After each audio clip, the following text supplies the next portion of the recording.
it just opens up a whole new chapter. There's so many more opportunities for you. Like, you're already lowering, by being active, lowering your risk of getting colon cancer, which is something that we're at an exceptionally higher risk of. If you're able to do your resistance training, so like starting to even just doing walking, a bit of running, you're reducing your risk of osteoporosis, which again is something that we're more susceptible to because of the way the inflammation diseases work. And also just being active, like we said previously, it really does help with your moods and depressions and anxieties. With a disease that can be so debilitating sometimes and certainly embarrassing, just anything that's going to help really makes a big bonus. But yeah, how do you feel about that? No, I completely agree. Like you said, it's one thing getting your body in shape, but it's another getting your mind in shape. And I think you have to take on board, like I said, whether your exercise is done by yourself or done with your family, it's actually spending time away from the norm, getting out there, doing something you enjoy doing, but actually what is having an effect, not just on your mind, but it's having an effect on your body as well. If you try HIIT training and it's not for you, if you try the gym and it's not for you, there's lots of different things out there you can do. It's essentially limitless in the world of fitness, because you can make anything, well, essentially anything, apart from eating like McDonald's, you can make that turn into fitness. You know, taking the stairs and work. If you want to just go out, like John's already said, like walking, it's aerobic. That's aerobic exercise at its most basic form. It's low impact and it's unlikely to cause you any side effects for your disease. So if you're at the point of flare up, or you are a little bit worried about incontinence, walking is great. It's also a way to make yourself quite regular. So it gives you targets, and you don't have to be walking far. I'm talking around the block, a few hundred meters, just getting out your front door.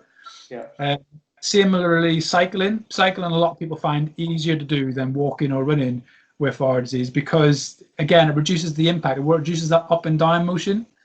But again, it can be utilized for aerobic or anaerobic training. That's working at a low to moderate intensity and working to a high intensity. And you can do that both indoors and outdoors. So if it's crap outside, you can jump on an indoor bike, or if you're a cyclist, you might have a turbo trainer. So there's nothing can really stop that. And then swimming's one of the least stressful fitness sessions that you could potentially do. I mean, you've seen the old ladies with their hair nets on, doing breaststroke up and down, discussing That's me. So it's the world is out there. Well, mate, you've experienced through your time in the military that we started bringing in a lot more sort of yoga and Pilates stuff, particularly at start and end of day.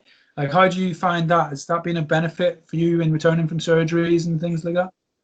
Yeah, definitely. I think the yoga and the mobility, I mean, I've got a fairly good level of mobility, so I was lucky because of my training background previously, that I've always looked after myself in that respect.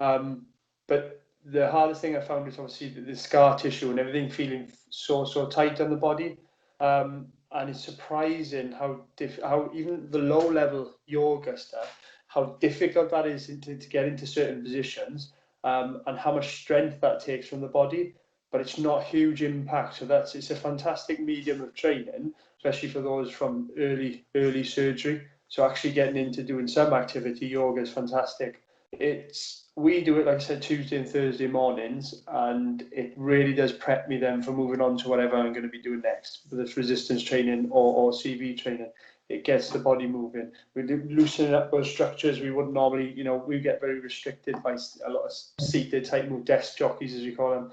Even when we're in bed at night, everything gets all tight. So by getting a little bit of yoga in the morning makes a big difference.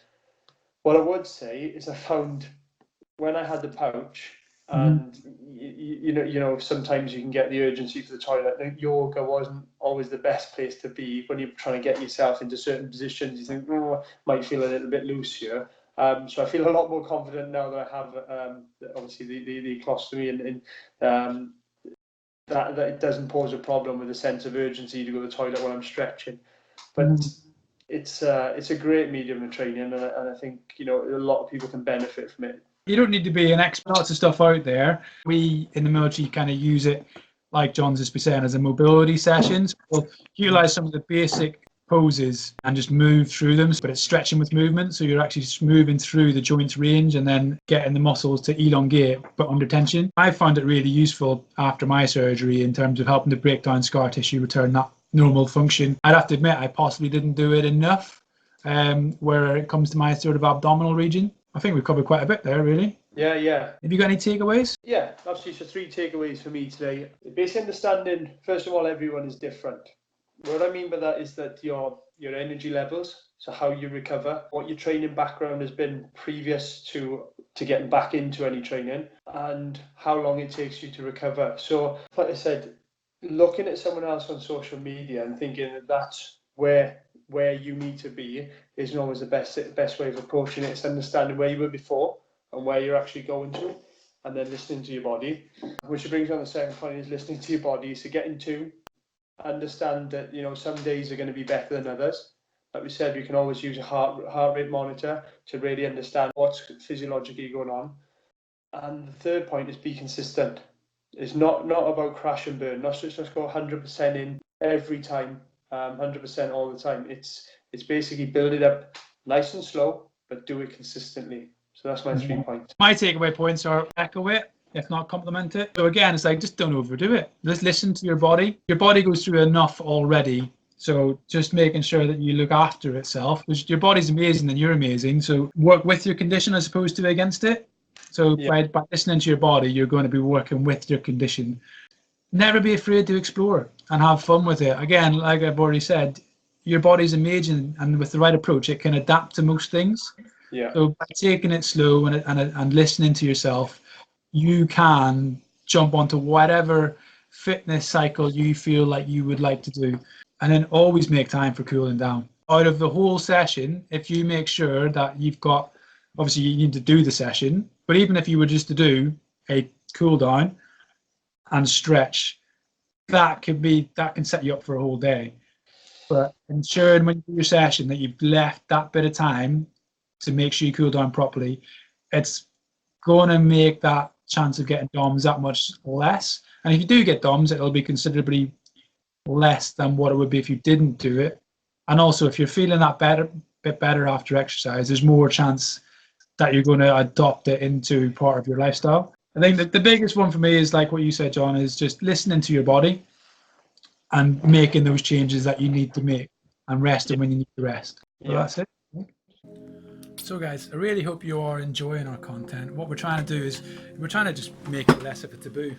And I think using technology, I guess, is going to be of a great advantage to all of us. It's good to talk about all this kind of stuff. I think I just broke the chair. So yeah, reach out, talk to us, let us know what you want to hear about, and we'll do our best to get that information to you.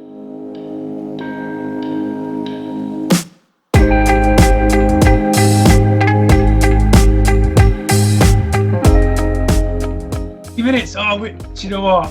Our wives cannot complain. They're well looked after. You're going to get 10 minutes back from me now. She'll be so happy. If you enjoyed today's episode, just make sure that you subscribe, like the video down below, and if you hit the little bell icon, you'll get updated or whenever we put new content onto our channel.